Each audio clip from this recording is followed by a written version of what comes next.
Hello everybody, and welcome back once again to Gaza Goji YT, where today, in a similar fashion to Diablosaurus Titanus vs the Great Hybrid War, I'm pitting my hybrid Viggo up against the most powerful theropod hybrids in the entire Great Hybrid War. However, before we begin, let me share with you a quick update regarding Viggo's genome, namely his armor, as the Black Cayman now provides the armor composition with its bony osteoderms used for defense, and the Stagnelopus additive distributes these osteoderms across the legs, throat, as well as providing the armor plates on its underbelly. This was because after conducting more research, I have discovered that Stagnelopus scales, while highly effective against slashing attacks, are not as effective against full-on bites, which is why the Black Cayman was swapped in to replace it. Now, with that out of the way, let's get straight to the real fun.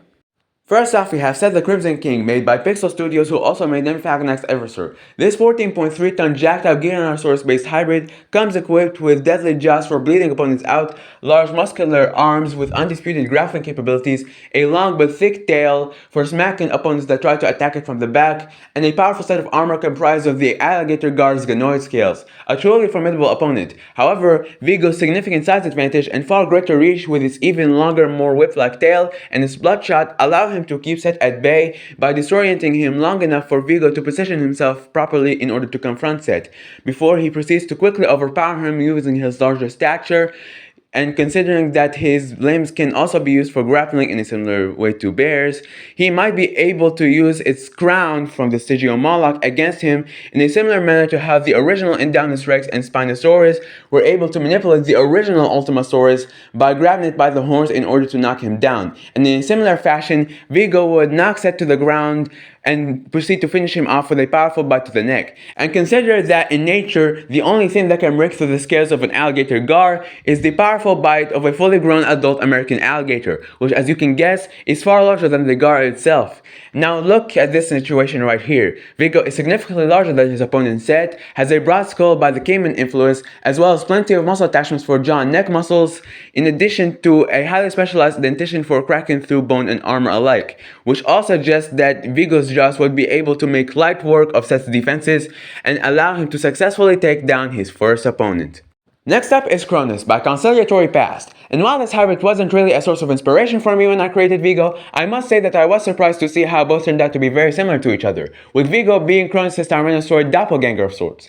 But is he a cheap knockoff, or is he an upgrade? And well, I think it's safe to say that Viggo is indeed an upgrade, and that comes down to three factors. The first factor being physical prowess, as Viggo arguably outclasses Cronus physically in every single way imaginable, as he's heavier with a 2.5-ton weight advantage, is lower to the ground, and has a wider stance, which makes him more stable and thus much more difficult to topple over. And also, his faster visual and processing speeds, more flexible joints, and specialized tendons and ligaments which can store more energy for faster movement speed, but not so much to the point of sacrificing his weight-bearing capabilities, make him faster and more agile. And lastly, his more muscular frame allows him to gain a significant advantage in terms of strength, allowing him to quite easily overpower Cronus in a direct physical confrontation. As for Cronus, his only advantage is arguably his superior height and length, which grant him more reach, which would be nullified by Viggo's bloodshot that would allow him to disorient Cronus from even greater ranges. The second factor being his mental capacity, as Viggo's heightened intelligence and combat instincts would likely drive him to targeting Cronus' head first, not only because it is the most vulnerable spot of his body, but also because Tyrannosaurus Rex, which is Viggo's base genome, is known for targeting the heads of other T-Rexes in order to prevent them from using their bites and also defeat them more easily. And so, Viggo would likely now waste time targeting the torso and legs, which are protected by porcupine quills, and would go straight to the vulnerable areas. And the third factor is offensive and defensive capabilities, as Viggo's powerful forelimbs can be used to maintain a firm grip of Cronus' skull as he proceeds to bite down on it with his much more robust jaws, all while his thick skin covered in bony osteoderms, rapid blood clotting to prevent major blood loss, dense musculature, and strong skeletal frame will prevent Viggo from getting severely damaged by any attempts of retaliation from his adversary, all while his canines and sticky saliva will allow for optimal delivery of the Indian cobra venom, which contains cardiotoxins and neurotoxins so potent that not even the Virginia opossum's immune system can neutralize them. So the weaker immune system of the Komodo dragon and striped skunk will have no chance of neutralizing the toxins, especially given that these are delivered right at the head, meaning close to the brain, where the neurotoxins would do their job and quickly kill Cronus by damaging its brain to the point of no return. Up next we have Minos, the theropod battering ram, which should give you a good idea on how this fight is gonna go, especially if you watch the latest episode of Diablosaurus Titanus vs the Great Hybrid War, where my hybrid Iblis goes up against a rhino hybrid by the name of Bloke. Fun fact, Bloke and Minos are actually created by the same person, so there's that. However, Minos being a Carcharodontosaurid hybrid similar to the previous two, with no major adaptations for performing sharp turns or rapid pivots similar to Tyrannosaurs, means that whenever it commits to a charge, it cannot turn back, which should make it easier for my hybrid Viggo to intercept his charges with a powerful arm swipe or tail swing, depending on which angle he attacks my hybrid from, in order to knock him out of balance, especially since Minos is most likely gonna ram using his bipedal posture in order to pick up as much speed as possible. And from this point on, Viggo turns this fight into an execution, as he proceeds to finish off Minos by biting down on his neck, using his robust jaws and thick but pointy teeth in order to penetrate the rhino-like skin protected by armor scales from the Komodo dragon of his adversary, all while the tough oral tissue of the iguana protects Viggo from the spiky osteoderms of the Acanthosuchus. The next opponent Marhabd will have to go up against is Trajan, which is very similar to Seth from the first round, being around the same size, boasting similar defensive measures, as well as having similar muscular arms with very solid grappling capabilities of their own. The two key differences lie in that 1. Trajan is faster and more agile courtesy of his Tyrannosaurid body plan, as well as its much higher concentration of fast twitch muscles, which are counteracted by the blue wildebeest alongside other adaptations so as to not affect his stamina, and 2. Trajan boasts a far more robust skull, which grants him an even deadlier bite, with bony bumps on the head for ramming attacks. However, these changes likely wouldn't be enough to change the outcome in Trajan's favor by a wide margin, as Viggo can still leverage the same strategy it utilized against Seth by utilizing its superior size advantage and greater reach to keep Trajan at bay long enough for him to alter his body position to better confront his adversary, and utilizing his more muscular frame and superior size in order to overpower Trajan, and now utilizing his frill in order to manipulate him and knock him down to the ground before finishing him off with a powerful bite to the neck. Moving on to our next opponent, we have Tip King, the first theropod hybrid that truly rivals Viggo in terms of proportions, being comparable to him height and lengthwise while weighing in at a whopping 19 tons. Too bad this is as far as it goes for him, given that Viggo is a lot faster and more agile given his locomotive adaptations previously mentioned in the fight against Cronus, and also has much better weapons for making light work of the armadillo-girdled lizard scales that he relies on as his primary form of armor. So much for the king of the top, huh?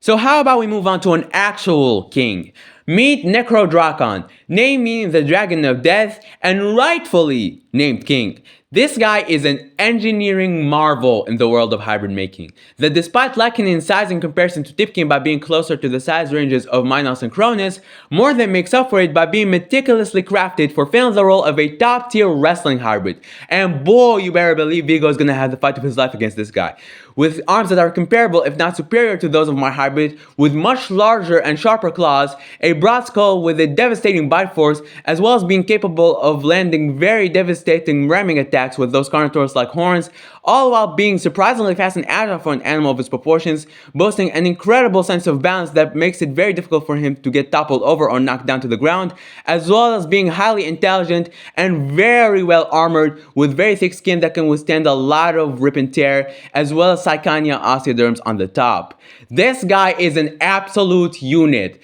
and no matter who wins, he's not gonna walk out in one piece. But if I had to pick a winner, I'm probably gonna have to go with my boy Viggo, simply because he is significantly larger. However, if both of these two were the same size, King would have probably walked out on top. And now the moment you've all been waiting for, the final boss. Ladies and gentlemen, say hello to Spinosuchus. And let's just say, if King was a top tier theropod hybrid, this one would be a god tier theropod hybrid, coming in at 3 size ranges: the female size range, the male size range, and the max size range. The latter one does hang because it would require all of its limbs to be pillar-like for it to support its large body, but still the other two offer more than enough challenge for my hybrid Viggo. However, in order to make this fight as interesting and entertaining as possible, we are only going with the female size range, which is the smaller of the three. However, even then, it is still larger than my hybrid Viggo, being 5.3 meters tall, 18 meters long, and 22.5 tons heavy. making her more stable than my hybrid, and with strong Diablosaurus like jaws,